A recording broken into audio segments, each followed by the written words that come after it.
அம்மாவர்கள் என் அன்பை சமர்ப்பிக்கின்றேன். விஜய் 2வது மாநாட்டில் என்ன பேசினார் அப்படின்றது உலகத்தில் யாருக்குமே தெரியாது. ஆத்மா எப்படி வேலை வாங்குது, எப்படி உண்மையை வெளியே கொண்டு வருது அப்படின்றத இன்னும் உலகத்துக்கு தெரியல. விஜய் ஏன் கொண்டு வந்தது? சத்தியத்தையும் தர்மத்தையும் காப்பாற்றணும். அப்போ இந்த உலகத்தில் ஒரு சின்ன மாற்றம் வந்தால் தான் இந்த உலகத்தை காப்பாற்ற முடியும். அப்படின்றதுக்காக தான் விஜய் ரூபமாக ரஜினி வரணும். இல்லை, ரஜினி வர முடியல, வர வைக்க முடியாத ஒரு சூழ்நிலை விஜயை கொண்டு வராங்க. எதுக்குடானா, இன்னொரு ஆட்சியே இந்த உலகத்தில் நடத்தக்கூடாது. சினிமாக்காரன் ஆட்சி தான் இந்த தமிழ்நாட்டில் நடக்கணும். சொர்க்கலோக ஆட்சி யாருன்னா சினிமாக்காரன் மட்டனால தான் தர முடியுமா தவிர, இல்லை நரகலோக ஆட்சியை தான் காலமாக கொடுப்பாங்க அப்படின்றதான் சட்டம் சொல்லுது. எங்கள் தெய்வலோகம் சட்டம் சொல்லுது. அப்போ விஜய்க்கு வந்தது யாருக்காக வந்திருக்கிறார் விஜய் அப்படின்னு அரசியலில் நீங்கள் எல்லாரும் கண்டுபிடிங்க. எம்ஜிஆர் வந்தார் அரசியலுக்கு. யாருக்காக எம்ஜிஆர் வந்தார்? ஆனால் எம்ஜிஆருக்கு வாரிசு கிடையாது. ஆனால் அவருடைய செயல்பாட்டில் கலைஞரை ஒரு பெரிய இடத்துக்கு நிற்க வச்சுட்டு போகிறாரு. அவங்க வாரிசு இருக்குது. இன்றைக்கும் அவருடைய ஆட்சி நடக்குது. இப்போ விஜய் யாரை காப்பாற்ற வந்தார் அப்படின்னு சொல்ல போனால், அவர் சொன்ன ஒரு கதை. என்ன கதை? ஒரு ராஜா ஒரு கதையை சொல்கிறாரு. 10 பேர்கிட்ட ஒரு வேலையை கொடுக்குறாரு. அந்த விதை நெல்லை அதை ஒருத்த மட்டும்தான் உண்மையை பேசுகிறான். மிச்சம் எல்லாருமே ஒரு போலியானவனுங்க அப்படின்றத, நாட்டை அழிக்கக்கூடியவனுங்க அப்படின்றத 9 பேரை சொல்கிறான். அந்த 9 பேர் யார்? அந்த 9 சீட்டு எப்போ ஜெயிச்சுது தமிழ்நாட்டில், ஆட்சியை பிடிச்சிது, எப்போ கொரோனா வந்தது யார் என்றதை விஜய் மறைமுகமாக அந்த 9 குற்றவாளியை சொல்கிறாரு. அந்த 9 குற்றவாளிக்கும் மத்திய அரசாங்கம் துணை போகிறது. மத்திய அரசாங்கம் யாருக்கு போகிறான்னா, ஒரு தாயை கொன்ற ஒரு கூட்டத்துக்கு துரோகம் செய்து கொண்டிருக்கிறது அப்படின்னு விஜய் சொல்ற ஆத்மா மூலியமா சொல்றாரு. உலகத்தில் யாருக்குமே இது கண்டுபிடிக்க முடியாது. நான் சொல்ல வேண்டிய ஒரு விஷயத்த விஜய் தமிழ்நாட்டு மக்களுக்கு சொல்றாரு. 9 பேர் நம்ம நாட்டி அழிச்சிட்டான். அதில் கடவுளையும் சொல்றாரு. கடவுளும் ஒரு துணை தானே, அவனும் ஒரு திருடன் தானே. அந்த கடவுளும் ஒரு திருடனாக இருக்கிறாரு. அவருடைய சூழ்நிலை அவர் தக்க வச்சுக்கணும். அப்போ என்ன பண்ணோம், அன்னைக்கு சீதாவை சித்திரவேதை பண்ணி அவருடைய புகழாரத்தை பரப்பிக்கினார். ஆனால் எவ்வளோ ஒரு கொடூரமான விஷயத்தை சீதாவுக்கு பண்ணார், துரோகம் அப்படின்னு சொல்லலாம். ஏன்னா இதை பண்ண வைக்கிறது யார் அப்படின்றதான் நமக்கு கண்டுபிடிக்கணும். இன்னும் சொல்லணும். அந்த விஷயத்தெல்லாம் ரொம்ப பெரிய விஷயம். அதே நிலைமை தான் திரௌபதிக்கும் அதே நிலை தான் நம்ம தமிழ்நாட்டில் நடக்கப்பட்டது. அந்த நல்ல ஒருத்தவன் மட்டும் யார் அப்படின்னு சொன்னால், பணம் குற்றம் பண்ணவன் நல்லவனா, ஒரு தாயை கொன்றவன் கெட்டவனா அப்படின்றது தெரியாது. ஆனால் கலைஞர் என்று பணம் குற்றம் பண்ணார். ஆனால் அவர் நல்லவர்ன்றத அவர் சொல்கிறார். ஒத்த நல்லவன் மிச்சம் 9 பேர் கெட்டு நாட்டை அழிச்சிட்டான்னு விஜய் சொல்ல வர்றார். இதுதான் உண்மையான சமாச்சாரம் அந்த மேடையில் நடக்கிறது. 2வது என்ன சொல்கிறாருன்னா, சிங்கம் தனியாக தான் வரும், சிங்கிளாக தான் வருன்றார். அப்படின்னா கூட்டணி கிடையாது, யாருமே கூட்டணி கிடையாது. அம்மா மேலே இருக்கிற பாரத தாய் சிங்கத்தை அமிச்சாங்க எம்ஜிஆர் கூட. தெரியும், ஒரு பெண்ணாக இந்த அம்மா பிறந்தாங்க. அந்த அம்மாவை அழிச்சிட்டிங்க, சிங்கம் உங்களை கொல்ல போகுதுன்றார். என்றைக்கு இருந்தாலும் அது உங்களை பழி வாங்கும், அது பழி வாங்காமல் போவாது. இதனால் அந்த நல்ல குடும்பத்துக்கும் துயரங்கள் வரும், பெரிய அழிவுகள் வரும்னு சொல்கிறார். இந்த அழிவு தான் உலக நாடு இன்னைக்கு நடக்கிறது.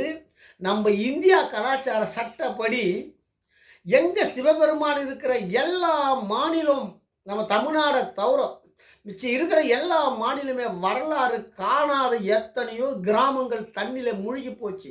கடவுளால் முடியல. கடவுளே வந்திருக்கிறாரு.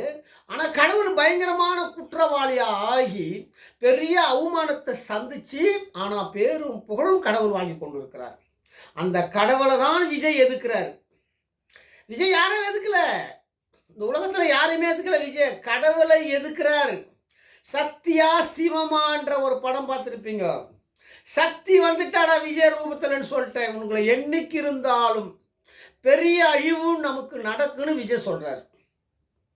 இதுலேருந்து நீங்கள் தப்ப முடியாது நான் சொல்கிறார். அந்த நல்லவனை காப்பாற்ற வந்திருக்கிறேன். அந்த நல்லவன் யார் அப்படின்னா, திமுக அரசை நான் காப்பாற்ற வந்திருக்கிறேன்னு சொல்கிறார். ஏன்னா தெய்வலோகம் சப்போர்ட்டாக இருக்குது அவங்களுக்கு. அவங்கள ஒன்றுமே பண்ண முடியாது. சக்தி வந்திருக்கிறது. சக்தி யார்? 12 ஆழ்வார்கள். ஏன் 12 ஆழ்வார்கள் உருவானாங்க? ஏன் 12ஆம் தேதி துர்கா அம்மா பிறந்தாங்க? ஏன் பராசக்தி கலைஞர் ஏதனார்? ஏன் சாக சொல்ல ராமானுஜர் கதையை முடித்தார்? 12 ஆழ்வார் கதையை முடிச்சுட்டு ஏன் மேலே போனார்? ராஜலிங்கம் ஒருத்தன் வருவான், 12 ஆழ்வாருடைய புகாரத்தை வெளியே சொல்லி, என்னுடைய புகாரத்தை வெளியே சொல்லி, உங்கள் உயிரையும் நீங்கள் சம்பாரித்து வச்சுருக்கீங்களே கோடி கோடியாக 1000 கோடி 2000 கோடி 10,000 கோடி 2 லட்சம் கோடி 1 லட்சம் கோடி, ஒரு சினிமாவுக்கு 200 கோடி 150 கோடி, இந்த கோடியெல்லாம் காப்பாற்ற பிறந்தவன்டா இந்த ராஜலிங்கம் சொல்கிறேன். அப்படி இல்லைன்னா நீ பாருங்க, நான் சொல்கிறேன், எத்தனையோ திருடர்கள், எத்தனையோ கொள்ளடித்தவன் நினைக்கிறான்னா நம்மளை கண்டுபிடிக்க முடியாதுன்னு நினைக்கிறான். ஆனால் சட்டம் அவனை கண்டுபிடிச்சி தண்டனை கொடுக்குது உடனே. அதுமாரியா சத்தியத்தின் தர்மத்தை அழிச்சு நீ கோடி கோடியாக வச்சிருந்தாலும் ஒரு நாள் ஒரே ஒரு பைசா கூட உனக்கு செல்லாதரான்னு சொல்லிட்டேன். இதில் மாற்றமே இருக்காதரான்ட்டேன் உலகத்தில். இதில் உலகத்தில் யாருமே எனக்கு ஒன்றுமே கிடையாதுடா. சத்தியத்தையும் தர்மத்தையும் அழிச்சதா இந்த உலகத்தில் சரித்திரமே கிடையாதுடான்ட்டேன். அதனால் விஜய் அவர் சொல்கிறது ஒவ்வொரு விஷயமும் ஆத்மா அவரை வச்சு வேலை வாங்குகிறான்னு சொல்லிட்டேன். தமிழ்நாட்டில் இவங்களுடைய நடப்பு யாருக்கும் நடக்கலை. யாருக்கு? அதிமுக நினைச்சார் எடப்பாடி எப்படியாவது நம்ம கூட்டணி வச்சு நம்ம ஜெயிச்சணுன்னு. ரெண்டாவது இப்போது கிளம்பியிருக்கிறாங்க விஜயகாந்த் ஒன்று, தினகரன், இன்னும் சில பேர்லாம் மறைமுகமாக எப்படியாவது விஜய் வச்சு நம்ம ஒரு கட்சியை உருவாக்கி நம்ம ஒரு பதவி வாங்கி நாட்டை நம்ம ஆளலான்னு. இது நடக்கவே நடக்காதுடான்ட்டேன். அப்படி நடந்துச்சுன்னா கொரோனா பேசுகிறான்ட்டேன். உலகத்தில் கொரோனா பேசும், தண்ணி டபுள் மடங்கு பேசுகிறான்ட்டேன். இதோட பேரழிவு நடக்குண்டா. 2018 எப்படி பிஜேபி ஆட்சி பண்ணியிருந்த அதிமுக வச்சுக்கின்னு கொரோனா செத்தானோ அந்த நிலைமை நம்ம தமிழ்நாட்டுக்கு வர வாய்ப்புக்குதுறான். நம்ம விஜய் கூட்டணி வச்சாருன்னா விஜய சொல்கிறேன், தயவு செய்து நீ சிங்களாவாடான்ற. சிங்களாவா நீ ஆட்சி ஆள முடியாது. இன்னும் அந்த உனக்கு பக்குவ நிலை தரணும். இன்னும் உனக்கு மேலே பிறந்து இந்த நாட்டை எழுதி அமைச்சவங்க ஆளணும். அதுக்கப்புறம் தான் நீ ஆள முடியும். ஏன்னா உனக்கு உடனே தெய்வ சக்தி வராதுறான்ட்டேன். இதை நான் சொல்ல வேணாம், உன் சினிமா சொல்லுதுறான்ட்டேன். உங்கள் குடும்பத்தையே கொள்றது உங்கள் சினிமா சொல்லுதுறான்ட்டேன். கமலையை சாமியும் பெருமாளையும் கமலையை கட்டி கடலில் ஏண்டா போட்டது சினிமான்னு கேட்குறான்றேன். விஜய் ஏண்டா ரஜினி என்ற ஏண்டா விஜய் அவங்க அம்மாவை கொண்டதுன்னு அன்னை ஒரு ஆணை படத்தில் கேட்குறா விஜயன்னு சொல்கிறேன். உங்கள் படம் உங்கள் பாச்சாலாம் செல்லாதுறான்ட்டேன். இந்த ஊரில் செல்லாது, இந்த உலகத்தில் தமிழ்நாட்டில் செல்லாதுறான்ட்டேன். நீ என்ன பண்ணுவியோ என்ன செய்வியோ தெரியாதுறான்ட்டேன். இந்த தமிழ்நாட்டை வச்சு இந்த உலகத்தை காப்பாற்ற முடியுண்டான்ட்டேன். இந்த தமிழுக்கு துரோகம் பண்ணுறவனுக்கு என்ன நிலமன்னு பாடுறான்ட்டேன். நான் எத்தனையோ வாட்டி சொல்லிட்டேன், சிவன் கோயிலில் பசுடா, சிவன் கோயிலில் ஏனடா, சிவன் கோயிலில் நாயிடா, பின்னாடி மகாவிஷ்ணு பன்னி அவதாரம்டான்னு சொல்லிட்டேன். நான் ஒன்று சொல்கிறேன், என்னை நீ வெளியே காமிக்கலைன்னா உனக்கு இந்த நிலமை தாண்டா, நாய் தாண்டா உன்னுடைய பிறப்புடான்ட்டு. இந்த உணவு கிடையாதுடான்ட்டு.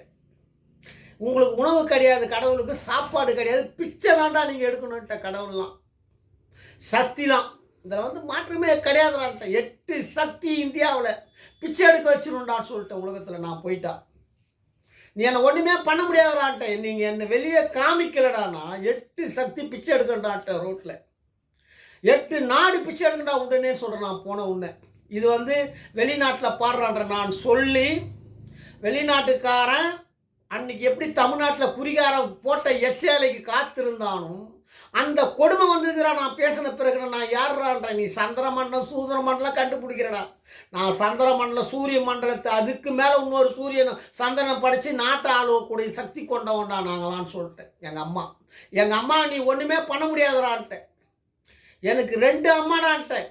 ஒன்று சக்தி ஆதி சக்தி, இன்னொன்று பாரத தாய். தெரியுதா? இந்த 2 சக்தி இந்த உலகத்தில் அழிஞ்சதா சரித்திரமே உலகத்தில் கிடையாதுடான்ட்டேன்.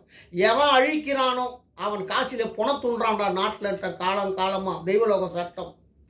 ஒரு பொம்பளை அம்மாவை சிறை வைத்து நீ கணக்கு எடுத்து அந்த அம்மாவை குற்றவாளி உலகத்துக்கு காமிச்ச பிறகு நீ இருக்கிற எல்லாருக்கும் கொள்ளடிச்சு எல்லாருக்கும் திருடனுக்கெல்லாம் நீ துணை போக சொல்லும். உன்னை எப்படா ஈர்க்க உன் மக்களை விடுன்னு கேட்குற அம்மா. அம்மா வந்து உன்னை வந்து நான் இருக்கிற வரைக்கும் நீ சுகட்சியமா இருந்துக்கிடான்ட்டு. பிரபாகரன் மீண்டும் வந்துட்டான்டா தமிழ்நாட்டுக்குன்ட்ட. சாவே கிடையாதுடா, நீ சொல்கிற ஒவ்வொரு இந்தியாவில் ஒவ்வொரு குடிமகனுக்கும் சொல்கிறேன்டான்ட்ட.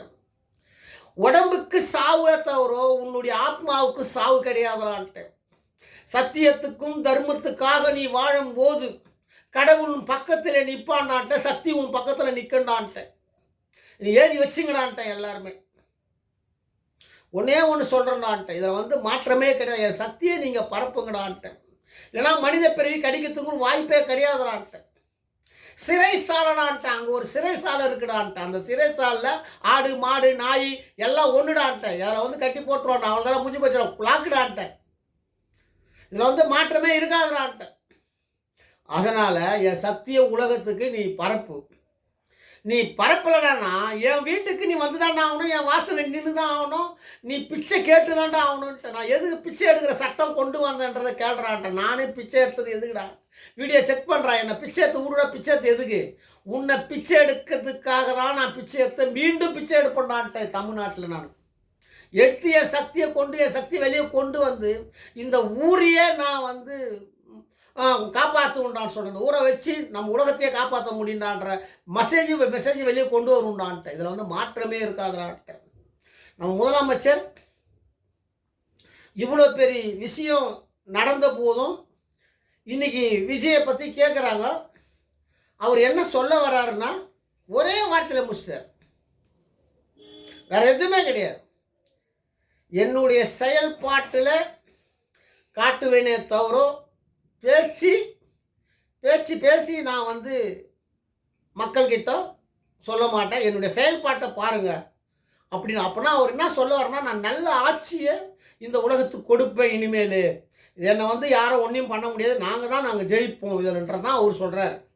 ஏன்னா அவர் வீடியோ பார்க்குறாங்க. வீடியோ பார்க்காம இருந்தால் பரவாயில்ல, வீடியோ பார்த்து அவர் மாறி இன்றைக்கி இவ்வளோ பெரிய விஷயம் நல்லதை நம்ம இந்தியாவுக்கு தமிழ்நாட்டுக்கு செய்து கொண்டு இருக்கிறாரு. அவரு தான் இந்த வாட்டியும் ஜெயிப்பார் என்ற ஒரு கருத்து கணிப்பையும் எல்லாமே நம்ம பார்க்குறோம். இதில் வந்து மாற்றமே இருக்காது. சக்தி சப்போர்ட். சக்தி வீட்டுக்குள்ளே பிறந்துட்டா அதை யாராலையும் ஒன்றையும் பண்ண முடியாதுடான்ட்டேன். யாராலையும் ஒன்றையும் பண்ண முடியாது. வந்துக்கிறது எங்கள் அம்மாடான்ட்டேன்.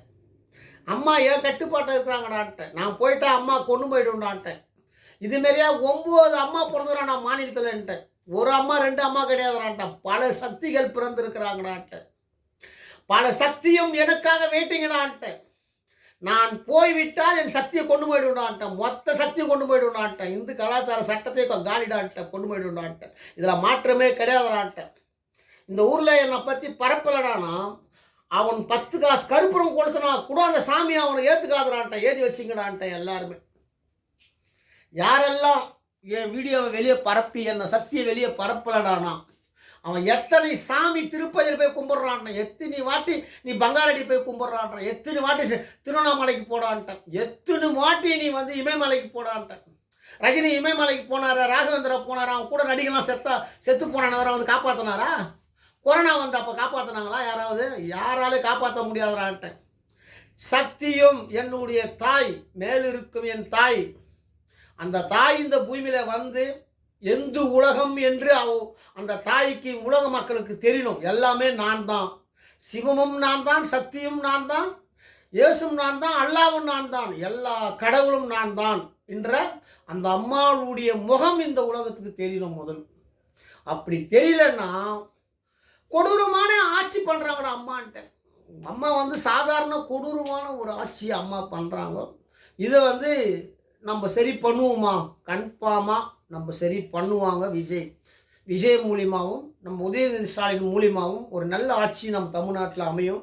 இதில் ஒரு மாற்றம் கிடையாது. இவ்வளோ தொலைக்கு நம்ம வளரன்னா அதுக்கு சட்டம்தான். முதலமைச்சருக்கும் பிரதமருக்கும் நன்றி. என் குத்தம்பாக்கம் சக்தி என்னை இந்த அளவுக்கு கொண்டு வராங்க. அந்த தாய்க்கும் என் மனமார்ந்த நன்றி. மக்களால் நான், மக்களுக்காக நான். இன்றைய சட்டம் நாளைய மாற்றம்.